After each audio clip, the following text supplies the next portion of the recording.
अब आगे बढ़ते हैं, अगले उस पे आते हैं। Circumstance does not make the man, it reveals him to himself. मतलब हमारी लाइफ में जो भी सर्कमस्टेंसेस होते हैं, चैलेंजेस होते हैं, प्रॉब्लम्स होती हैं, या कुछ ऐसी सिचुएशंस होती हैं जहां पर जाकर के ऐसा लगता है कि मैं तो फंस गया हूं पूरी तरह से, अब शायद मैं यहां से कभी बाहर ही नहीं निकल पाऊंगा। होता है ना ऐसा? एक ही सिचुएशन में दो लोग जाते हैं, एक पूरी तरह से फंस जाता है, अंदर से टूट जाता है और दोबारा से कभी खड़ा नहीं हो पाता है, और पूरी जिंदगी बस वही राग अलापता रहता है कि मेरे साथ में वो जो हुआ उसकी वजह से आज मेरी हालत है, वो ना हुआ होता तो पता नहीं आज मेरी लाइफ कितनी बढ़िया होती। दूसरी तरफ से एक और आदमी है जो उसी सिचुएशन में गया या उससे भी बुरी सिचुएशन में गया, लेकिन जब वो सिचुएशन से बाहर आया कुछ दिन बाद या कुछ हफ्ते बाद या कुछ महीने बाद, वो उससे लाख गुना बेटर बनकर के बाहर आया जैसा वो पहले से था। तो ये क्या हुआ? क्या फर्क था दोनों में? उस प्रॉब्लम की वजह से उस आदमी की लाइफ खराब नहीं हुई है, अंदर से जो वो था वो ही निकल करके आ गया। अंदर से वीक था तो वो वीकनेस उस सिचुएशन के आगे हल्की पड़ गई और वो अंदर से टूट गया। लेकिन अगर वो अंदर से स्ट्रांग था तो उसकी स्ट्रेंथ और ज्यादा बढ़ गई उस प्रॉब्लम की वजह से, और वो और स्ट्रांग बन करके बाहर निकल करके आया। Circumstance does not make the man, it reveals him to himself. मतलब आपकी लाइफ में अगर कोई प्रॉब्लम आती है, कोई बहुत बड़ा चैलेंज आता है या कोई मुश्किल आती है, तो वो आपका कुछ नहीं कर सकती है, वो आपको सिर्फ ये दिखा रही है कि आप एक्चुअल में अंदर से क्या हो। मतलब करना क्या है, जब टाइम अच्छा चल रहा हो लाइफ में तो अच्छे थॉट्स को अपने अंदर प्लांट करना है। ध्यान से समझना ये बात। अच्छे थॉट्स को अपने अंदर प्लांट कब करना है? जब लाइफ अच्छी चल रही है, ना कि बुरी चल रही है। क्योंकि जिस वक्त आपकी लाइफ बुरी चल रही है उस वक्त तो आप इस सिचुएशन में नहीं हो कि आप समझ सको, आपका दिमाग काम करना बंद कर देता है। उस वक्त तो फैसले का वक्त होता है कि प्रॉब्लम आ गई है, अब यहीं कहीं फैसला होगा, या तो ये प्रॉब्लम तुझे तोड़ेगी या तू प्रॉब्लम को तोड़ेगा। कोई लड़ाई है बहुत बड़ी तो उस वक्त अपने आप को तैयार नहीं किया जाता, जिस वक्त आपको लड़ना है उससे कई साल पहले से तैयारी शुरू हो जाती है, तब जाकर के उस प्रॉब्लम में आप लड़ पाते हो। आगे बढ़ते हैं। Men do not attract that which they want, but that which they are. Law of attraction की लोग बात तो करते हैं, लेकिन बहुत ही कम लोग उसको डीपली समझ पाते हैं। हम वो अट्रैक्ट नहीं करते हैं अपनी लाइफ में जो हम चाहते हैं। चाहता तो हर आदमी बहुत कुछ है, और नहीं चाहता है।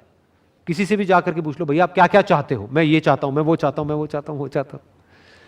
हर आदमी चाहता है कि उसको सब कुछ मिल जाए, लेकिन उसको वो नहीं मिलता है जो वो चाहता है, उसको वो मिलता है जो वो होता है। बहुत जरूरी है इसको समझना। कोई बंदा है, मान लो बैट्समैन है, क्रिकेट की बात करते हैं, उसने बहुत प्रैक्टिस कर रखी है अपनी बैटिंग के ऊपर, तो उसको क्या मिलेगा? जब एक्चुअल मैच होगा तो उसको क्या मिलेगा? अगर अंदर से वो तगड़ा बैट्समैन है, उसने प्रैक्टिस कर रखी है, तो आज नहीं तो कल उसको रिजल्ट मिलेगा, यानी सेंचुरी मिलेगी। दूसरी तरफ से एक बंदा है, वो चाहता बहुत कुछ है लेकिन अंदर से वो बेकार है, तो उसको क्या मिलेगा? मान लो उसकी अप्रोच भी है, उसके कनेक्शंस भी हैं, तो क्या उसको सक्सेस मिल जाएगी लॉन्ग टर्म में? गलती से अगर अंदर चला भी गया तो 1 मैच, 2 मैच, 3 मैच उसके बाद में बाहर आ जाएगा। तो किसको क्या मिला? वो नहीं जो उसने चाहा, वो जो वो है का मतलब क्या? अंदर से कितना दम है। तो लाइफ जब आपके आगे चैलेंजेस थ्रो करेगी तो आपको वो नहीं मिलेगा जो आप चाहोगे, क्योंकि उस वक्त हर कोई क्या चाहेगा कि जल्दी से ये जो प्रॉब्लम है ना वो खत्म हो जाए, मेरी लाइफ में ये सिचुएशन बदल जाए। मेरी जो हेल्थ है ना, मान लो हेल्थ के लेवल पे कोई बहुत बड़ी प्रॉब्लम आ गई, तो हर बंदा क्या चाहेगा उस वक्त? कि मेरी हेल्थ की प्रॉब्लम चली जाए और मैं जल्दी से ठीक हो जाऊं। लेकिन जो चाहता है वो नहीं मिलेगा उसको वो मिलेगा जो वो अंदर से है। यानी अगर कभी उसने अपनी थिंकिंग पे काम ही नहीं किया है, और ये जो माइंड है जिसकी गार्डन की अभी हमने बात करी, वो ऐसा गार्डन है जहां पर कांटे वाली घास है, तो वो और डर जाएगा। जैसी कोई बीमारी आएगी वो और डर जाएगा, जितना डरेगा बीमारी और बढ़ जाएगी, जितनी बढ़ जाएगी और उसके साथ में बीमारियां जुड़ जाएंगी, जितनी जुड़ जाएंगी वो और डरेगा, तो ये साइकिल बन जाएगी, तो वो नीचे गिरता चला जाएगा। दूसरी तरफ से अगर उसने अपने माइंड पे काम किया होगा तो बड़ी से भी बड़ी बीमारी आ गई, वो वहां से बाहर आ जाएगा, वो हिम्मत नहीं हारेगा, उसको पता होगा this is part of life, वो फेस करेगा उसको। तो उसको क्या मिला? किसको क्या मिला? एक तरफ से एक बंदा टूट गया बीमारी की वजह से, एक तरफ से दूसरा बंदा उस बीमारी से बाहर आ गया, मान लो 1 महीने बाद, 2 महीने बाद, 3 महीने बाद।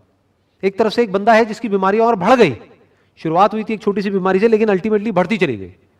दूसरी तरफ से एक बंदा है जिसकी शुरुआत हुई थी एक बड़ी बीमारी से, लेकिन धीरे धीरे वो बीमारी जड़ से खत्म हो गई। फर्क क्या है दोनों में? थिंकिंग का फर्क है और क्या फर्क है? आगे बढ़ते हैं।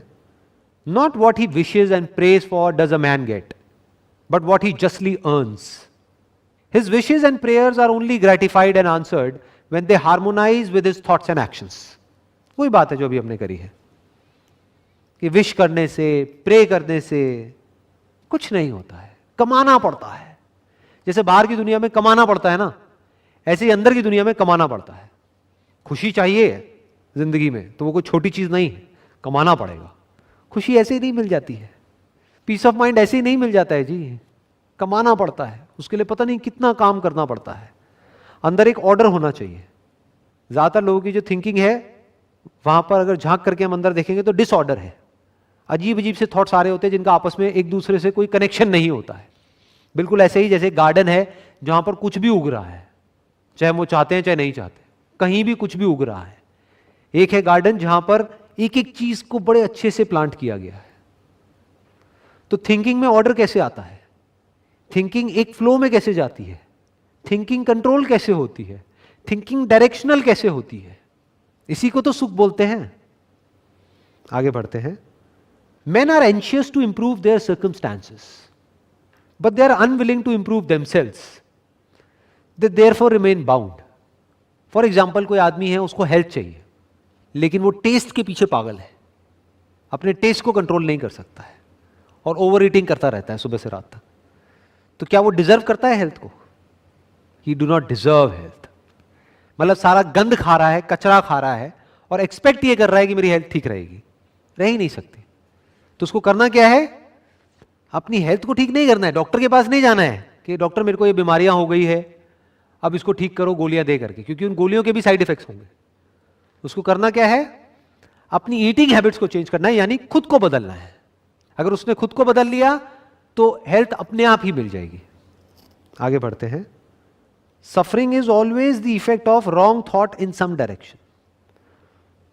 मतलब जब भी हमें दुख हो रहा है, हम दुखी हैं, परेशान हैं, डिप्रेस्ड हैं, उसकी जो जड़ है वो है कि कोई ना कोई ऐसा हमारा थॉट है जो गलत है और गलत डायरेक्शन में जा रहा है। तो रुक करके अपने आप से इमीडिएटली पूछना है कि मैं ऐसा क्या सोच रहा हूं, क्या चल रहा है अंदर, लेट मी सी, लेट मी फाइंड आउट। वही जवाब मिलेगा। अगर मूड खराब है या आपको बुरा लग रहा है तो ज्यादातर लोग क्या करते हैं, उससे एस्केप करते हैं, अपना ध्यान वहां से हटाएंगे, मोबाइल को ऑन करके उसमें इंडल्ज हो जाएंगे, अपने ध्यान को वहां से हटाने की कोशिश करेंगे।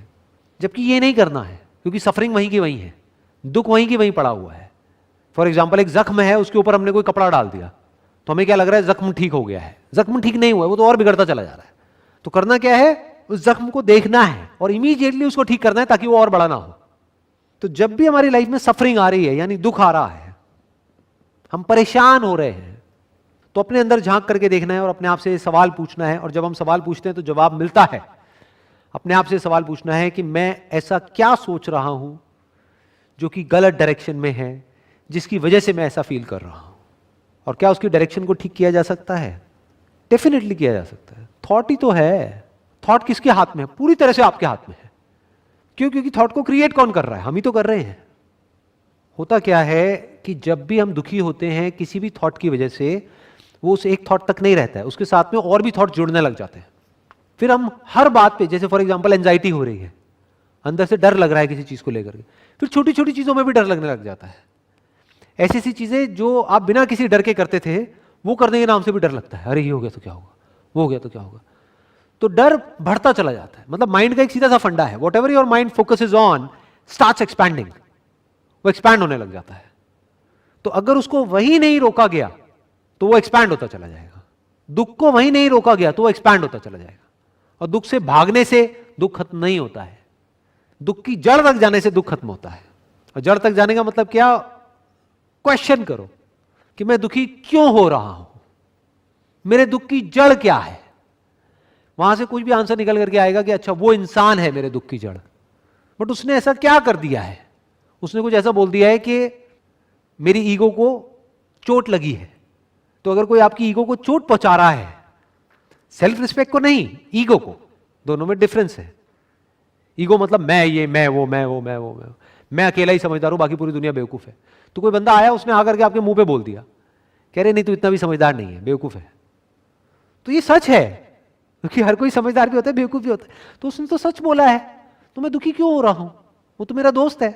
बल्कि और जितने भी लोग हैं वो मेरे दोस्त बनते हैं लेकिन है नहीं, क्योंकि मुंह पे मेरी तारीफ करते पीछे से मजाक उड़ाते हैं।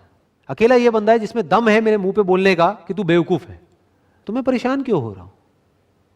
क्यों ना मैं उसकी बात को समझूं, और हो सकता है उसकी बात में दम हो तो उस बात पे एक्ट करूं और काम को खत्म करूं। तो माइंड क्लियर हो गया।